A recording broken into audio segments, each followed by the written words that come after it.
this year would be that joint practice in week 1. And then this year, just feel like that's what this team needs to get ready. Try to every single year make decisions based on what the guys need. We have a standard for that position, regardless of who's in there.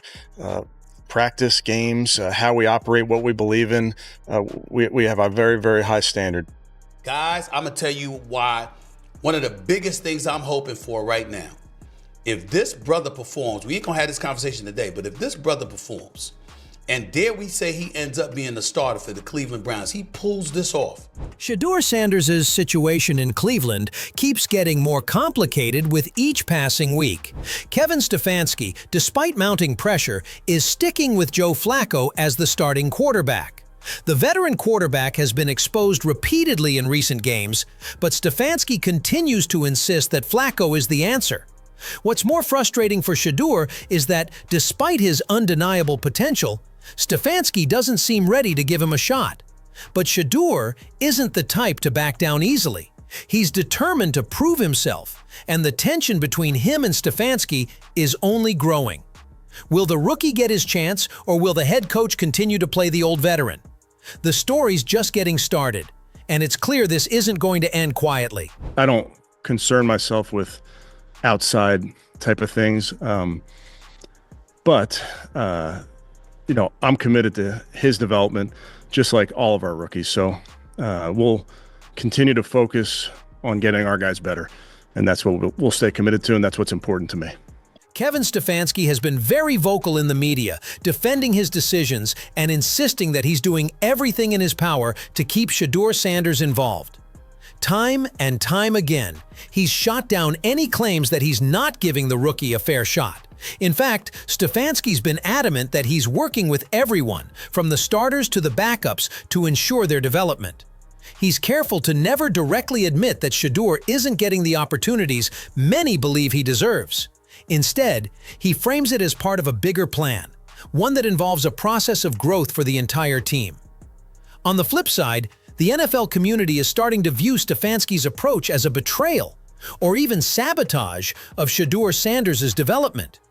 Many are scratching their heads, wondering how the rookie is supposed to improve when he's not even getting the necessary reps with the first team.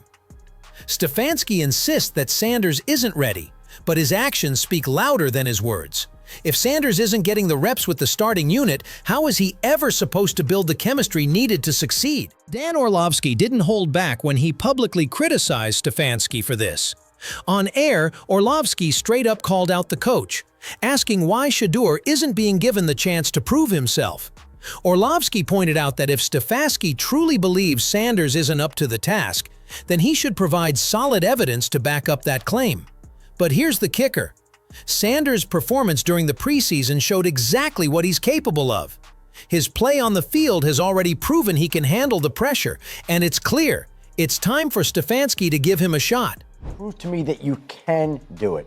But he proved in one game that he could do it, so much so that they now have to give him the chance. Despite the growing pressure, Stefanski remained committed to his decision and kept Shedeur Sanders on the bench until week 2. But that all changed after the Browns were completely dismantled by the Ravens. The loss was so devastating that it shook the entire offense, forcing Stefanski to finally acknowledge that Flacco's performance had been subpar. Addressing the media after the game, Stefanski appeared visibly frustrated, the weight of the loss clearly weighing on him. He spoke candidly about how the game could have unfolded differently had the team executed the smaller details better. One point he stressed was the tipped passes that led to turnovers. Those were the game changers. Stefanski admitted that those mistakes were entirely avoidable. And had the team been more disciplined in those key moments, the game could have been much closer, or even turned in their favor. Very, very disappointing to come away with a loss in that game. Can't be -2 versus a good football team, and that's really the story of the football game. Tip balls and... In the wake of the fallout, Bill Musgrave stepped up and attempted to calm the storm, offering some reassurance about Shedeur Sanders' development. He made it clear that both Sanders and Dillon Gabriel are being prepared to get their reps and are being closely worked with at every level. Musgrave emphasized that while Shedeur might not be on the field just yet, they're doing everything in their power to ensure he's ready when his moment comes. According to Musgrave, no stone is being left unturned in Sanders' preparation. The goal is simple. When Shedeur finally gets his shot, he'll be fully equipped to step up and perform at the highest level. This approach is part of a larger strategy to make sure he's not just ready, but truly primed to take over when the time arrives. On the carpet where we have more space, so there's ways that we are trying to be creative, and it happens with each quarterback room in the whole league at all levels of football. You're just the guys that have to be ready to play, but also they're young, and so you want them to develop. And the pressure on Stefanski to give Shedeur Sanders a chance had reached a boiling point. With the offense struggling so badly, it seemed like there was no way he could keep going down the same path. Rumors started circulating that Stefanski's job was on the line if he didn't make a change. It was clear that if the Browns continued to perform the way they had been, there could be serious consequences for the head coach's future. The growing dissatisfaction among fans, analysts, and even within the organization made it apparent that something needed to change, and fast. Despite the mounting pressure, Stefanski stuck with Flacco, but once again, his performance was far from what the team needed. However, the Browns' defense stepped up in a huge way, playing at an elite level and keeping them in the game. Thanks to their relentless effort, the Browns managed to pull off a hard-fought victory over the Packers in a close contest.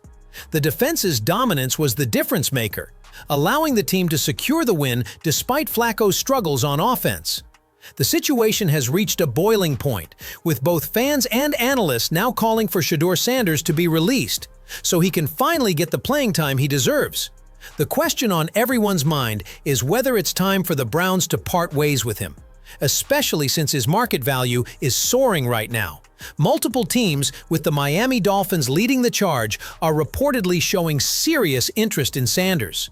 Journalists and commentators are starting to wonder if it makes sense for the Browns to keep a player who hasn't lived up to the sky-high expectations surrounding him. Fans are also pushing for his release, believing that a fresh start with a new team could be the key to unlocking Sanders' true potential. The pressure on the Browns to make a decision is only growing, with Miami becoming a very real option as a potential landing spot for the young quarterback. You trade Shedeur Sanders. You clearly are not sold on him right now. You're not sold on the progress that he's making, even though you're publicly saying, hey, we're happy with where he's at. I'm going to be livid if it goes down, by the way. Despite Flacco's disappointing performance in the last game, Stefanski made it clear that the veteran quarterback would still be starting against Detroit. This decision all but eliminated any hope for Shedeur Sanders to see the field, at least as long as Stefanski remains in charge. It's becoming increasingly evident that Stefanski is committed to his plan, no matter how much criticism he faces. For Sanders, it means that unless a dramatic change occurs, his chances of getting game time under this current regime are slim to none. The situation is reaching a point where it's clear Shedeur's future with the Browns is uncertain, and his prospects for meaningful playing time are fading fast. Move on. You got a big game next week. Kevin, with no points and one interception, why did you not consider pulling Flacco to give the team a spark? Yeah, I'm just focusing on doing what I think is best for the team. In conclusion, things have turned out quite differently than Shedeur Sanders expected when he first joined the Cleveland Browns. Despite his impressive skill set and potential, Stefanski has shown no real intention of giving him a chance to prove himself on the field.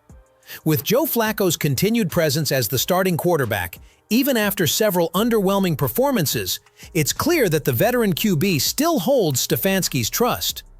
This subtle yet firm reliance on Flacco speaks volumes about Stefanski's admiration for the former Super Bowl MVP, and it's hard to ignore the fact that Shedeur's path to the starting role looks increasingly uncertain. The more Stefanski doubles down on Flacco, the more it becomes evident that Sanders is not part of his plans for the immediate future. Despite all the pressure from fans and analysts alike, Stefanski remains committed to his approach, making it clear that Sanders won't see meaningful playing time as long as he is in charge. Do you believe Stefanski is making the right call by sticking with Flacco? Or should he give Sanders a chance to prove himself? Is it time for Shedeur to move on and seek an opportunity with a team that will value his potential? Could a fresh start elsewhere unlock his true abilities? Or do you think he still has a shot in Cleveland if given the right support? Let me know your thoughts in the comments. I'm curious to hear what you all think about this ongoing drama.